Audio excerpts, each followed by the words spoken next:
Okay, part 4 or possibly part 5 of the live review tonight. We lost count. It's been a good it's nearly 2 hours. Well, the last 15 minutes I want to do some live gaming demos. It's not going to be over the top gaming. This is a Core i3 system at 1.3 gigahertz with an HD 3000 graphics chipset in it. It's certainly not a gaming rig. But we learned from the Core i7 base UX21 that we reviewed a couple of weeks ago that a certain amount of gaming can be done if you're prepared to drop the resolution or the graphics quality in the games. So I've got a few apps set up here that would sort of show the GPU performance. Before I do that, I just want to mention ultrabooknews.com is where we're doing this. We're not supported by any advertising in this session. The live reviews are all done off our own back. If you've got the time or the inclination, please help us with a Twitter at ultrabooknews, a follow, facebook.com/ultrabooknews. We've got a video channel on YouTube. It's Steve Chippy is the name of that. And of course visit us on ultrabooknews.com. We're going to CES in January, so stay close, stay tuned. We are getting right involved with what's going on with Intel at CES. It's going to be interesting. Alright, plug done. Let's have a look at the Samsung 900 X1B. It's 11.6 inch, as I mentioned, 1.3 gigahertz Core i3. So let's just start off with the Google Earth. 64 gig SSD on this, super fast to start apps up, and it's really, really enjoyable like that. Now I'm going to put this into balanced mode, which allows the CPU and the GPU to rev up to normal speeds. So the Google Earth experience is really nice. Now this is recorded on Ustream at 30 frames a second. I cannot guarantee that it's going to play back at 30 frames a second. So the smoothness you see on the screen now, and of course this is being recorded in, I think, probably QPAL type resolution. So but anyway, the smoothness here is just great. We're just spinning the globe right now. It's filling in nicely with imaging, and just everything is really smooth. Those of you that use iTunes, this is an indication that cover flow is going to work nice and smoothly for you. It's nice. It's really, really nice. Okay, but that was Google Earth. Let's try something else. Let's try a casual game. Now for this I've been using AppUp. And the reason I've been using AppUp is that AppUp is the Intel... let's just turn the volume off in that second. AppUp is the Intel framework for application stores, found I think on the Toshiba Z835 from Best Buy in the US, and you're probably going to see it on Ultrabooks too. I know they are pushing for it. The question is, will they have the apps? It's a fairly new, nascent, fledgling app store ecosystem, but they have just announced 100 million funding for expanding that ecosystem, and I'm expecting them to make some announcements at CES. I haven't heard anything. I'm just expecting that in that time frame we'll hear something. In the meantime, they, like everyone else, has got Angry Birds in their app store, and of course it's super smooth. It's a nice full screen experience. Really, no jerkies here, no screen tearing, no nothing. It's nice. The audio is working as well. Let me just see if I can mic. I don't know if I can mic that up with the studio mic here. Let's see if we can do that. Where's the? There we go. Worth mentioning the volume and the quality of the speakers on this are pretty good. Let's see if I can mic that up. Is it coming through? There we go. I'll just mic that up with a studio mic, so it's nothing. You won't hear the full quality on this. So obviously this is not touchscreen, so you haven't got the full touchscreen experience here. But gotcha. Okay, that's Angry Birds. Let's put that mic away. I don't want to hear any more of that. Right. out of this.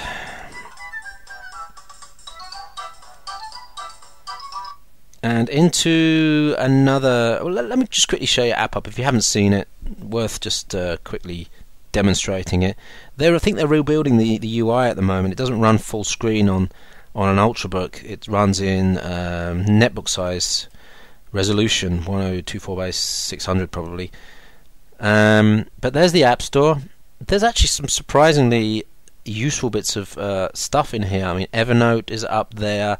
There's some readers. There's some apps from known game developers and known software houses in there. There's some really nice learning stuff, educational stuff in here from Encyclopedia Britannica as well, McGraw-Hill.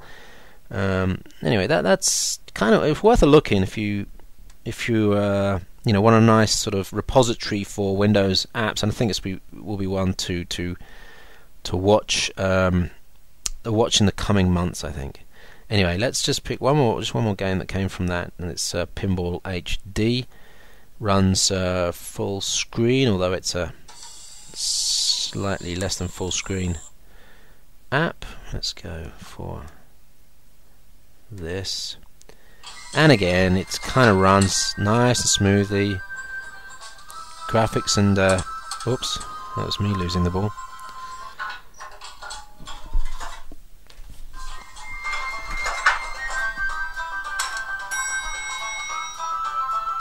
I see a little bit of screen tearing on this app.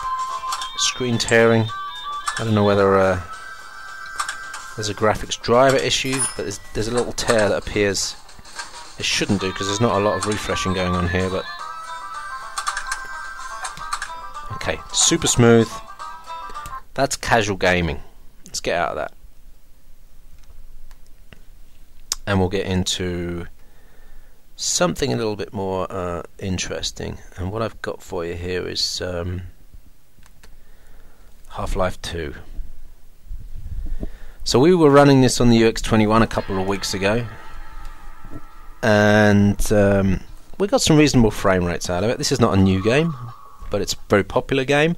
A lot of people that are gamers will be able to use what we see on here as kind of a reference point to work out how other things are going to run. I'm not going to run World of Warcraft on this. I think it's going to be almost a non-starter unless you want to run in a kind of netbook resolution with a very low graphics detail.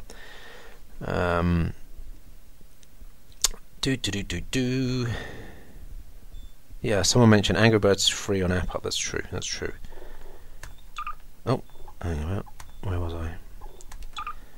So I was playing this earlier, and I'm not a Half-Life expert, but I've played it quite a few times, and I know the opening sequence, and I can see, how it is compared to other devices. This isn't too bad. I was surprised. I thought this was going to be a bit jerky, but in standard settings, it's a reasonable. It's over 30 frames a second performance to my eye. I'm going to have to go through the opening sequence here. I forgot to save the game last time, I think. Let's do that. Mr. Freeman, rise and shine. Not that I wish to imply you have been sleeping on the job. No one is more deserving of a rest, and all the effort in the world would have gone to waste. I can't get through that, can I? Let's just say your hour has come again.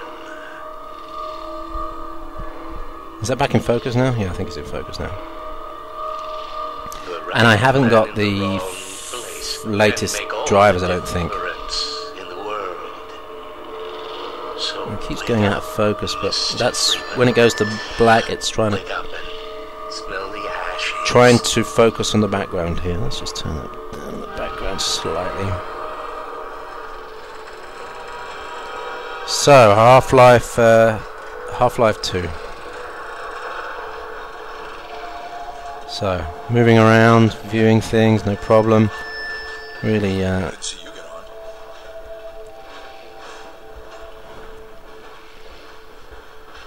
no, I'm not seeing any tearing issues or sort of lag or anything like that.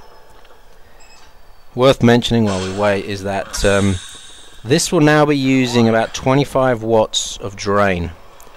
Now in this, I should have put a mouse, I should have connected a mouse. I'm actually using the mouse pad, which doesn't work very well with the keys at the same time.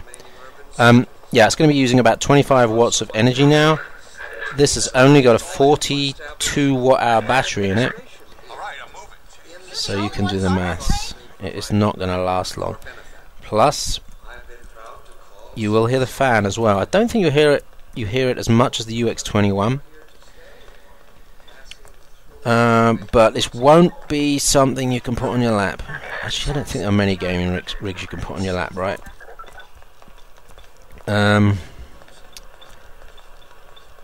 But anyway, what I'm seeing here at the moment is okay. Let's go and get ourselves smacked around a bit. These guards are nasty. I must have played this opening sequence like 20 times. Here we go. Go on, zap me. Go. So no slowdown there. I haven't got the console up, so I can't give you the frame rates, but I can tell you that this is, well over 30 frames a second. On the UX21, we were seeing like 150 frames a second in this mode.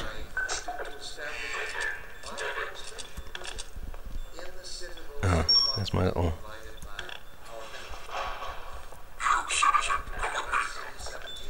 Yes, sir. So, this must be a mistake. I got a standard relocation coupon. Oh, I was just about to stop it. Oh, it hung there. Obviously, was doing something in the background. Sorry, it's going out of focus. But anyway, you get the picture, right? Half-Life is working really without any problems there. Half-Life 2. So I will do what I promise I will do is a slightly higher definition video on gaming. This is obviously low resolution live video recording, so it's not ideal to show games, but it gives you an idea there.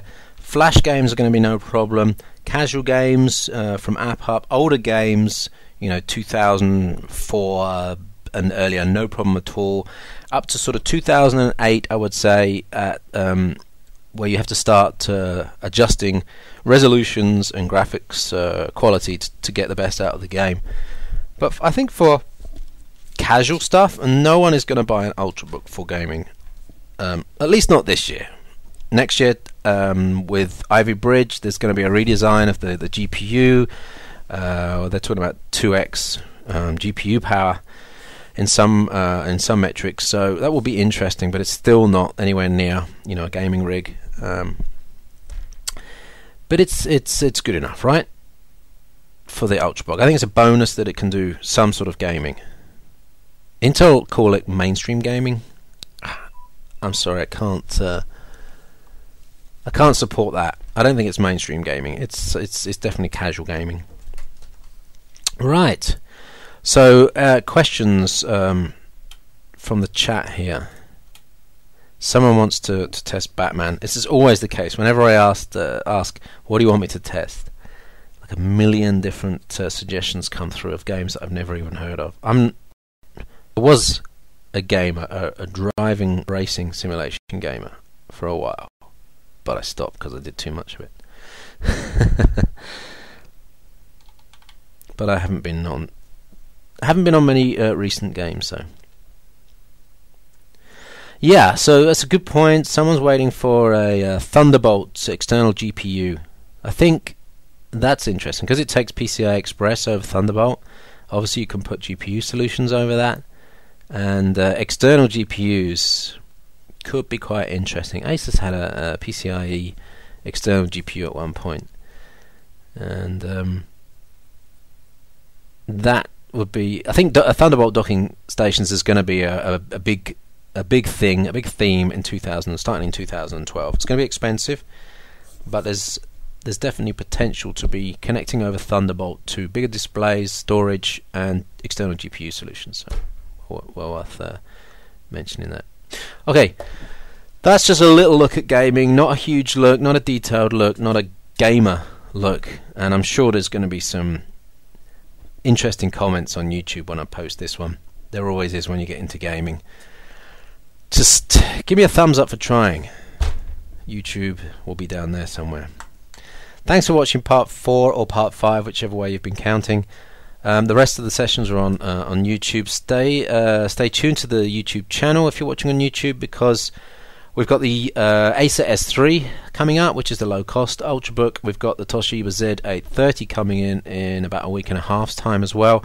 I'm looking for the Lenovo U300 to come in later in December as well. Also, CES is only in 4 weeks' time, and we're going to be getting really involved with Intel and the Ultrabook work out at CES, because they're supporting us, bringing us out there. So thanks to them for that. Thanks to Samsung and the PR team for sending over the 900 X1B, and thank you for watching. I'm now going to stop this recording. People in the chat can hang around. We'll